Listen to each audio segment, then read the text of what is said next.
Voilà, il est donc bientôt 20 h et dans quelques secondes, les vœux de Jacques Chirac, le président de la République française.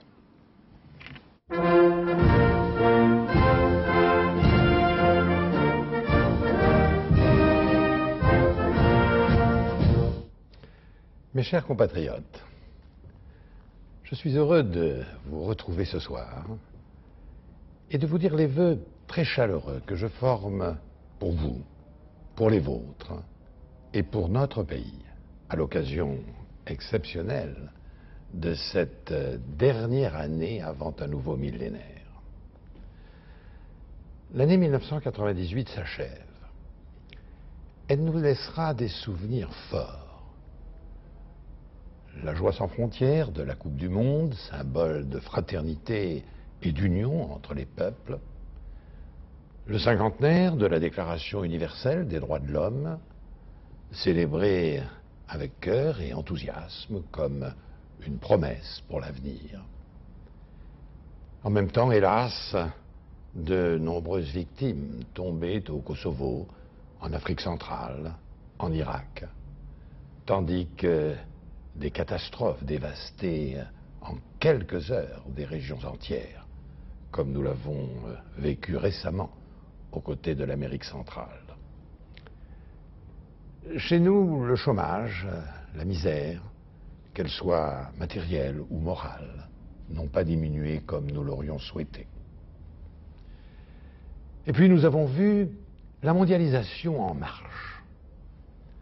Un monde, c'est vrai, où les crises, notamment financières, se propagent très rapidement. Mais aussi et surtout, un monde de plus en plus ouvert, où tout circule, les hommes, les richesses, l'information, la connaissance. Un monde plein d'énergie, plein de vitalité, riche de fraternités à inventer. Ces changements nous inquiètent parfois. Et pourtant, ils seront porteurs de progrès si nous savons non seulement les maîtriser, mais surtout si nous savons humaniser, civiliser cette mondialisation. Ce combat pour un monde plus humain, où doivent prévaloir le droit et la fraternité, est celui de la France. C'est le mien. Nous sommes tout à fait capables de réussir, parce que nous le ferons ensemble. C'est ensemble que nous allons changer d'époque. Préparer l'avenir, c'est le premier devoir de tout responsable. C'est vous donner la parole, c'est être à l'écoute de vos aspirations et de vos préoccupations, c'est proposer clairement un chemin pour vous permettre de donner le meilleur de vous-même, d'épanouir vos talents, de réaliser vos projets. Aux responsables publics, vous demandez d'abord du courage. Le courage de dire, le courage de faire, le courage de changer et d'assumer. Nous avons tout à gagner à poser franchement les problèmes. Tout le monde sait ce qui marche bien et ce qui marche moins bien dans notre pays. En dépit d'immenses progrès, trop de pesanteur, trop d'habitudes nous tirent encore en arrière. Trop souvent, les intérêts particuliers l'emportent et nous ne jouons pas assez collectif. Choisissons résolument d'avancer. C'est ainsi que nous ouvrirons notre vie politique, que nous ferons mieux vivre notre démocratie. C'est ainsi que nous inventerons une nouvelle solidarité, une solidarité responsable pour ramener vers l'emploi ceux qui en sont exclus parfois depuis longtemps. C'est ainsi que nous donnerons à nos enfants une bonne formation pour leur emploi. C'est ainsi que nous garantirons l'avenir de nos retraites. C'est ainsi que nous pourrons jouer toutes nos cartes dans un espace européen ouvert. L'Europe. L'Europe est déjà une longue histoire. Elle est encore un long chemin. De plus en plus, elle sera notre quotidien. La création de l'euro ouvre une ère nouvelle. L'euro va changer l'Europe, et d'abord les mentalités. Et je tiens ce soir à vous rendre hommage.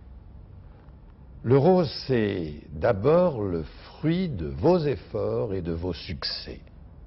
C'est aussi l'expression de votre lucidité et de votre esprit d'ouverture. Car si vous ne l'aviez pas voulu, si vous ne l'aviez pas rendu possible, nous serions restés en dehors de cette grande aventure. Pour nous, Français, c'est une chance.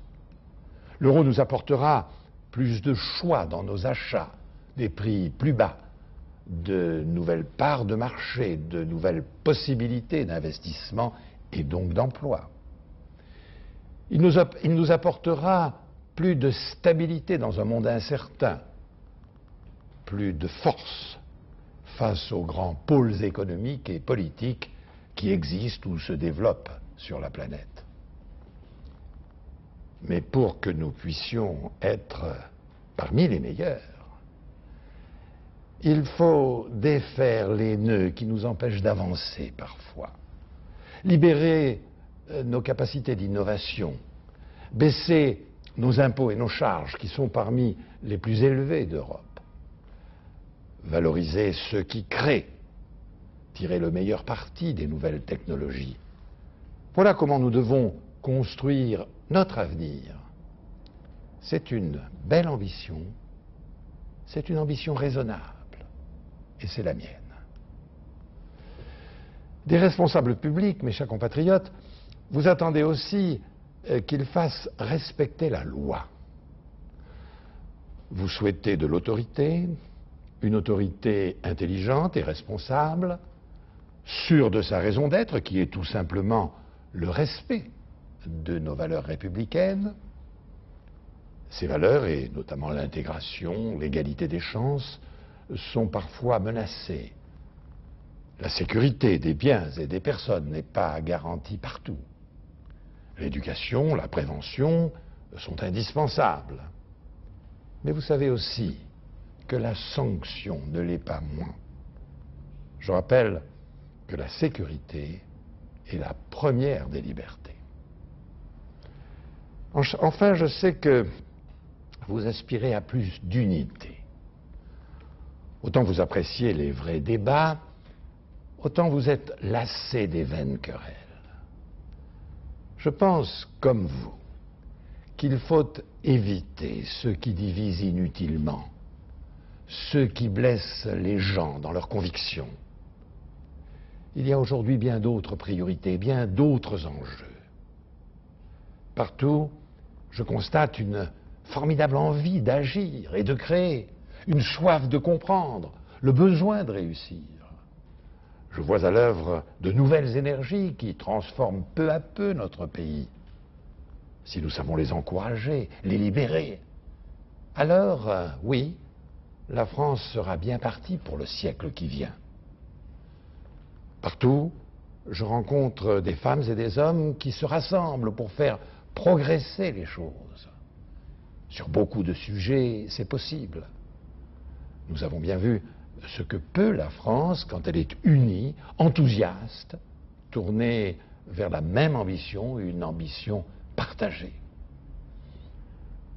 Voilà, mes chers compatriotes de métropole, d'outre-mer, de l'étranger, les vœux que je forme pour la France. Sachons être lucides, inventifs, généreux. Sachons créer ou renouer tous les dialogues. Sachons nous rassembler pour le bien de la nation. Je souhaite à chacune et à chacun d'entre vous, à ceux qui ont la chance d'être en famille, entourés de l'affection et de la solidarité des leurs, comme à ceux qui sont seuls ce soir. Je souhaite une bonne et une heureuse année. Vive la République et vive la France. Voilà, c'était donc les vœux de Jacques Chirac pour 1999.